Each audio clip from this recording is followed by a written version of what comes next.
अस्सलाम वालेकुम guys. Question number 6 के थर्ड पार्ट की तरफ चलते हैं। और गिवन में इसने वही दिया हुआ है, कह रहा है दो मैट्रिसेस हैं जो कि दोनों की दोनों स्क्वायर मैट्रिसेस होनी चाहिए और उनके ऑर्डर्स भी सेम होने चाहिए। और स्क्वायर मैट्रिक्स पे मैं डिटेल में बात कर चुका हूँ और I know most of the students उनको ही पता होगा स्क्वायर मैट्रिक्स किसे कहते हैं, फिर भी मैं बता देता हूँ। वैसे कुछ पार्ट इस क्वेश्चन नंबर 6 का जो फर्स्ट पार्ट है उसको जाके देख लेना, एक एक चीज़ डिटेल के साथ कवर की है। मैं ज़्यादा डिटेलिंग में नहीं जाऊँगा इसमें। फिर भी मैं एक ओवरव्यू दे दूंगा स्पीडीली कि स्क्वायर मैट्रिक्स उसको कहते हैं कि जिसमें रोज एंड कॉलम्स जो हैं वो इक्वल हो, क्वांटिटी वाइज इक्वल हो। इक्वल होने का मतलब ये नहीं कि उनके एलिमेंट्स भी इक्वल हो। क्वांटिटी वाइज मीन्स उसे अगर एक ऐसी मैट्रिक्स जिसमें एक रो है तो कॉलम भी एक हो तो उसको हम कहेंगे हमारा क्या है, वो स्क्वायर मैट्रिक्स है। अगर एक ऐसी मैट्रिक्स आई थी जिसमें 2 रोज हो तो 2 कॉलम्स तो वो भी स्क्वायर है, जिसमें 3 रोज 3 कॉलम्स हो तो वो भी स्क्वायर मैट्रिक्स है। तो मीन्स उसे कि हर उस मैट्रिक्स को हम स्क्वायर कहेंगे जिसका ऑर्डर क्या हो, 1x1 2x2 3x3 इस तरह का अगर ऑर्डर हो तो उसको हम कहते हैं वो स्क्वायर मैट्रिक्स है। आगे वो कह रहा है कि of the same order means उसे अगर ए मैट्रिक्स हमने कंसीडर की है जिसका ऑर्डर 2x2 है तो बी मैट्रिक्स का ऑर्डर भी 2x2 होना चाहिए। अगर ए मैट्रिक्स में हमने कंसीडर की है 3x3 की तो बी मैट्रिक्स भी 3x3 की होनी चाहिए। मींस ऑर्डर उनके सेम होने चाहिए, स्क्वायर मैट्रिक्स होने के साथ साथ ऑर्डर भी सेम होने चाहिए। आगे वो कहते हैं then explain why in general, तो कहता है कि ये दोनों जो है वो इक्वल क्यों नहीं है, ये दोनों साइड, ये लेफ्ट हैंड साइड रही और ये राइट हैंड साइड रही। अगर आप वैसे देखो, अगर यही चीज अलजेब्रा में अगर लिखी जाए मीन्स उसे अगर मैं कोई वेरिएबल्स ले लेता हूँ, एक्स और वाई ले लेते हैं या ए और बी ले लेता हूँ, चलो ए plus B into A minus B अगर हो तो ये फॉर्मूला तो सब स्टूडेंट्स को ही पता होगा। ठीक है कि अगर इस तरह आपके पास दो टर्म्स एक दफा एडिशन के साथ और एक दफा सब्ट्रैक्शन के साथ और वो मल्टीप्लाई हो रही है तो उनको हम इस तरीके से लिख सकते हैं। ये बेसिक सा फॉर्मूला है, 9th क्लास से आप लोग पढ़ते आ रहे हो, आई थिंक मेरे ख्याल से 8th क्लास में भी है। सो जो भी है मतलब ये बहुत बेसिक सा फॉर्मूला है, ये आप लोगों को पता होगा। लेकिन यहाँ पे हमारे पास ए और बी अननोन्स हैं, ये कोई मैट्रिसेस नहीं है, तो तब तो ये इक्वल आते हैं। ठीक है, तो ये क्योंकि बेसिक एक फॉर्मूला हमारा। लेकिन इस केस में मैट्रिसेस के केस में ये इक्वल क्यों नहीं है तो इसी पे बात करेंगे। तो सबसे पहले तो ये जो क्वेश्चन है इसका मैं बैकग्राउंड बता दूं, ये डिजाइन क्यों किया गया था। ये डिजाइन इसलिए किया गया था ताकि बच्चों को ये चीज क्लियर कर सकें कि मैट्रिसेस में commutative property with respect to multiplication hold नहीं होती। इट मींस टू से कि A B is not equal to B A. अगर ए और बी आपके पास दो मैट्रिसेस हैं और वो मल्टीप्लाई हो रही हैं तो ए मैट्रिक्स अगर फर्स्ट प्लेस पे है और बी मैट्रिक्स सेकंड प्लेस पे है और दूसरे एंड पे अगर हम देखें कि बी मैट्रिक्स अगर पहले आ जाए और ए मैट्रिक्स बाद में हो तो इनके रिजल्ट्स कभी भी इक्वल नहीं होंगे। ये मींस टू से कि जब हम दो मैट्रिसेस को मल्टीप्लाई कर रहे होते हैं, जो दो मैट्रिक्स को मल्टीप्लाई कर रहे होते हैं, सो उसमें मैट्रिक्स की जो प्लेसमेंट है वो बहुत मैटर करती है कि पहले मैट्रिक्स कौन सी है और बाद में कौन सी है। तो इस चीज का हमें ध्यान रखना होता है, अपनी मर्जी से हम लोग उनकी पोजीशन चेंज नहीं कर सकते। सो इसी चीज को माइंड में रखते हुए अब लेफ्ट हैंड साइड यहाँ पे कंसीडर करके इसको थोड़ा सा सॉल्व करते हैं। सॉल्व मीन्स उसे कि ऐसे नहीं करना क्योंकि यहाँ पे कोई डेटा फिक्स वैल्यू के फॉर्म में नहीं है, बस एक दो स्टेप ही है, थोड़ा सा मैथमेटिकल वर्क करना है, जनरलाइज टाइप है क्वेश्चन है। सो उसमें जस्ट देखते हैं, जहाँ पे मैं स्टॉप करूंगा वहां पे आपने बस उसको स्टॉप करके आगे जहाँ पे रीजनिंग वर्डिंग जो भी लिखना है वो मैं एक एक चीज आपको बताऊंगा।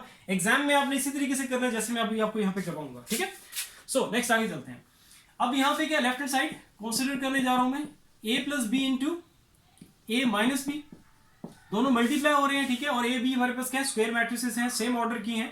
सो ए को पहले मैं मल्टीप्लाई करूंगा इस ए से और इसी ए को मल्टीप्लाई करूंगा पहले बी से, ए का काम खत्म हो गया। एंड देन फिर बी को मल्टीप्लाई किया ए से एंड देन बी को मल्टीप्लाई किया फिर बी से, तो हमारी मल्टीप्लिकेशन कंप्लीट हो जाएगी। सो पहले ए को मल्टीप्लाई करो ए के साथ और प्लेसमेंट का ध्यान रखना कि फर्स्ट जो चीज पहले है उसको पहले रखना, जो बाद में है वो बाद में। अब ए मल्टीप्लाई ए होगा, जाहिर बात है सेम मैट्रिसेस मल्टीप्लाई हो रही है तो इनको हम स्क्वायर करके लिख सकते हैं। उसके बाद ए को जब मैं बी से मल्टीप्लाई करूंगा, जब भी टू टर्म्स चाहे वो मैट्रिसेस हो, अलजेब्रा के कोई अननोन्स हो, कांस्टेंट्स हो, कुछ भी हो, दो टर्म्स जब मल्टीप्लाई होती हैं तो सबसे पहले उनके साइन मल्टीप्लाई होते हैं।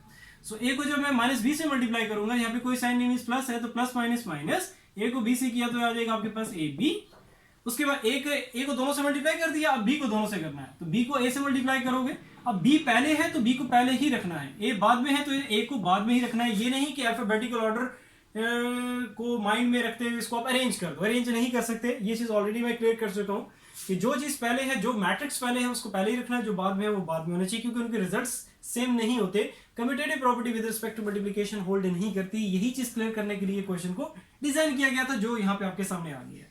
सो नेक्स्ट आगे, अब बी को माइनस बी से करोगे, प्लस माइनस माइनस, बी को बी से किया तो मीन्स आ गया आपके पास बी स्क्वायर। यहीं पे आपने अब स्टॉप करना है, आगे जाने की फर्दर जरूरत नहीं है। और इसी के सामने आपने ये चीज लिख देनी है, इसको मैं यहाँ अरेज कर देता हूँ, इसकी परफेक्ट प्लेस बनेगी इसके सामने। Since A B is not equal to B A, ये हमारी क्या है, लेफ्ट हैंड साइड। अब देखो यहां पे क्या है, ए स्क्वायर, ओके ए स्क्वायर आ गया, बी स्क्वायर भी हमारे पास आया है। अब इनको आप कट नहीं कर सकते, ठीक है। क्यों नहीं कट कर सकते, क्योंकि दोनों ये सेम चीज नहीं है, दोनों की दोनों डिफरेंट चीजें हैं, ठीक हो गया। सो ये यहां पे अब आप आगे लिखोगे is not equal to right hand side, जो कि ये हमें शो कर रहा था कि दोनों साइड्स इक्वल नहीं है, जो कि हो गया है शो, ठीक है, कि इक्वल नहीं आ रहे।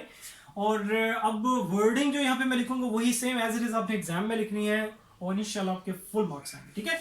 सो वर्डिंग में क्या लिखोगे, as we know that matrices, as we know that matrices, क्या आवाज आई बैकग्राउंड से, अच्छा, as we know that matrices do not hold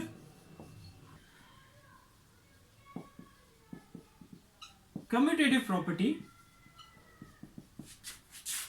with respect to multiplication,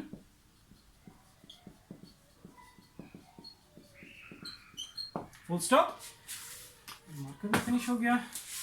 so that's why left hand side is not equal to right hand side। so I hope clear होगा। Still अगर कहीं पे भी confusion है किसी भी तरह की इस क्वेश्चन से रिलेटेड, तो इसका जो फर्स्ट पार्ट है वो मैंने बहुत ही डिटेल के साथ कवर किया हुआ है। सो अगर कोई कमी यहाँ पे रह गई हो तो वहाँ पे इंशाल्लाह आपकी वो पूरी हो जाएगी, ठीक है। सो स्टिल वंस अगेन, कहीं भी कुछ भी आपने पूछना हो, बेसिक से बेसिक चीज़ भी पूछनी हो, वैसे तो मैं बेसिक से बेसिक चीज़ भी नहीं छोड़ता, लेकिन स्टिल अगर आपने जो भी आपका क्वेश्चन हो तो प्लीज़ नीचे कमेंट सेक्शन में कमेंट करके आप पूछ सकते हो। इंशाल्लाह ताला फिर नेक्स्ट वीडियो में मिलते हैं। अपना बहुत सारा ख्याल रखो। अल्लाह हाफिज़।